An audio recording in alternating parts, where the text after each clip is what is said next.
네, 안녕하세요. 대기업의 이경민입니다. 오늘은 동호 팜투 테이블을 같이 보도록 할 텐데요.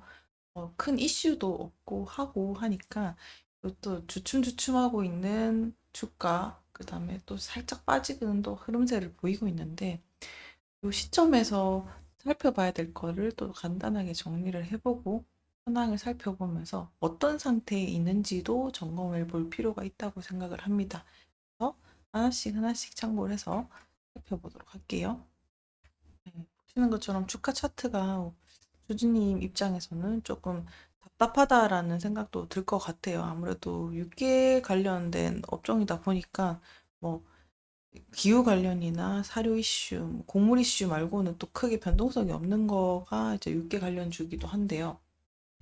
그러다 보니까 주가를 주식을 하는 재미도 조금 좀 재미없다라고 또 느끼실 수 있을 것 같아요. 그럴수록 또 기본에 충실하면서 또 현황을 잘 살펴보는 게 또 중요하다고 생각을 합니다.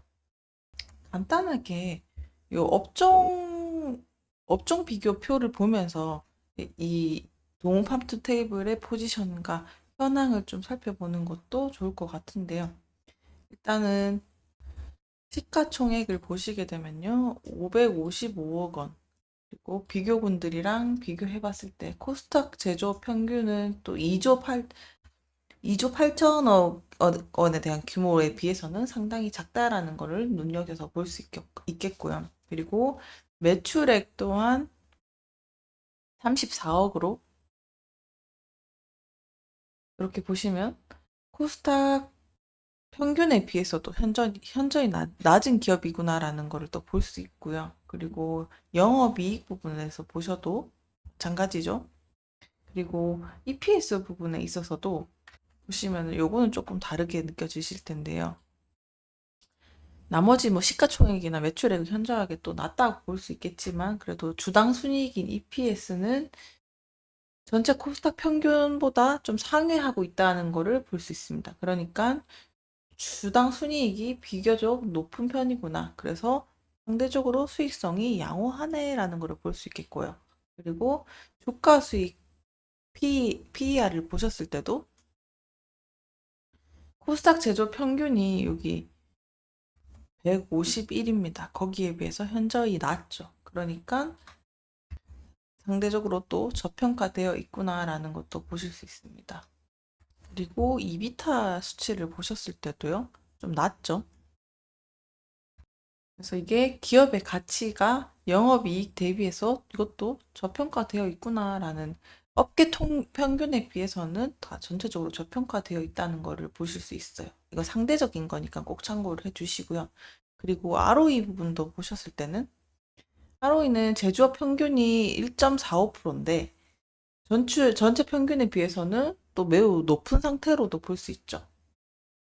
그러니까 요게 자기 자본 대비해서 수익성이 꽤 높다. 그러니까 뭐 나름대로 덩치에 비해서는 수익성이 높네. 뭐 이렇게 이해해 주실 수 있으실 것 같아요. 그리고 요 베타 이렇게 돼 있는데요. 요 부분은요. 코스닥 평균보다 또 낮죠. 그래서 요게 동호 팜트 테이블의 주가가 시장 변동성에 비해서 안정적이다라는 거를 또 나타내기도 합니다. 그러니까 변동성이 적은 기업이다라는 걸 또 보실 수 있겠죠. 그래서 요거를 종합적으로 요걸 봤을 때 업종 비교표를 통해서 참고할 수 있는 거는 동호 팜투 테이블이 상대적으로 작은 기업이긴 해. 근데 높은 수익성, ROE나 EPS, 그리고 또 낮은 PER, 이비타, 저평가된 주가, 그리고 안정적인 주가 변동성이 또 저평가된 우량주일 수도 있다. 이 표를 통해서는 그냥 그런 게 보인다. 이렇게 해석을 해주시면 좋을 것 같아요. 그래서 이렇게 작은 매출과 영업이익 규모가 어떻게 보면은 성장 가능성 있네라고 나는 것만 참고를 할 수 있으니까 업종을 다 무시하고 나서 이 표만 봤을 때는 그렇다는 거예요. 그리고 여기 시세 현황을 보면서 또 캐치할 수 있는 부분이 거래량인데요. 거래량이 좀 요 수치는 좀 상대적으로 적다라고도 볼 수 있겠습니다. 그러니까 이 시장에서 그렇게 막 관심을 가지는 종목이 아니야라는 것도 해석이 될 수 있을 것 같아요. 그래서 활발하게 거래가 되지 않구나라는 거를 볼 수 있겠죠. 그리고 수익률 부분에 있어서도 계속 마이너스가 이어지고 있죠. 그러니까 이 표를 차트를 보셔도 이해가 되겠지만 또 1년 동안 또 지속적으로 또 하락세를 보여지고 있지 않나라는 것들과 그리고 6개월 동안 또 28% 정도 하락을 했다라고도 보여줄 수 있는 수익률이 될 수 있을 것 같습니다. 그리고 더불어서 꼭 보셔야 되는 게 이 외국인 보유 비중인데요. 이 수치는 딱 봐도 엄청 수치가 낮다는 걸 알 수 있겠죠. 그래서 그만큼 외국인들이나 외인 투자자들한테는 크게 관심을 갖는 종목이 아니구나까지 보실 수 있겠습니다. 그리고 이 베타라는 게 있는데요. 요거는 그러니까 움직임을 의미하는데요. 요게 시장 대비해서 변동성이 낮다라는 걸 나타내는데, 그러니까 이 숫자 1을 기준으로 봤을 때는 적은 움직임이라고 볼 수 있는 거죠. 그래서 주가의 안정성은 뭐 크게 변동이 없으니까 그냥 잔잔한 파도다 뭐 이렇게 보실 수 있을 것 같아요. 이렇게 이제 큰 변동성이 없는 주가구나 이렇게도 보실 수 있어요. 그러니까 이런 폭이 좀 크진 않다라고도 보실 수 있어요. 그러면 우리가 요거를 통해서 알 수 있는 거는 뭐냐?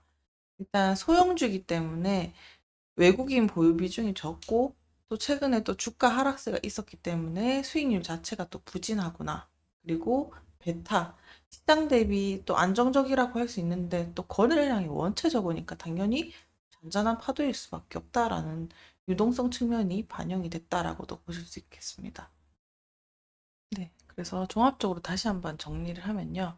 또 주가 하락과 또 현재 주가가 최근에 또 하락세를 조금 보이고 있고 거래량과 거래 대금이 적기 때문에 유동성에 대한 관심이 낮구나라는 것도 볼 수 있었고요. 그리고 또 이 표만 봤을 때는 좀 저평가라고도 볼 수 있었던 부분이 퍼나 이비타 이런 것들을 통해서 봤을 때 기업의 주가가 실제 가치에 비해서 주목을 또 못 받고 있으니까 나름 그냥 조금 저평가되고 있지 않나? 라는 것도 참고할 수 있었습니다.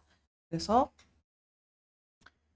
그 중에서도 또 높은 ROE를 자랑을 했는데요. 기업이 수익성이 또 좋다라고도 볼 수 있었고, 경영 효율성 면에서도 나쁘지 않구나라는 것을 볼 수 있었습니다.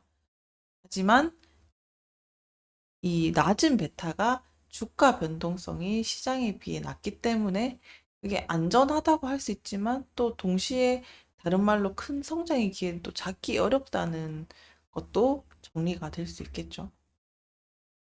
이렇게 간단하게 항목들을 좀 보면서 요거를 기반으로 정리를 했던 거니까 또 더 많은 것들도 봐야 될 요소도 많습니다. 그래서 요건 어떻게 보면 요 측면에서 정리를 해본 거니까 다른 항목들을 비교하면 또 상황이 달라질 수 있는 거거든요. 그래서 이런 것들 통해서 이런 것도 볼 수 있다. 요 정도만 조금 가져가셨으면 좋겠습니다. 오늘도 시청해 주셔서 감사합니다.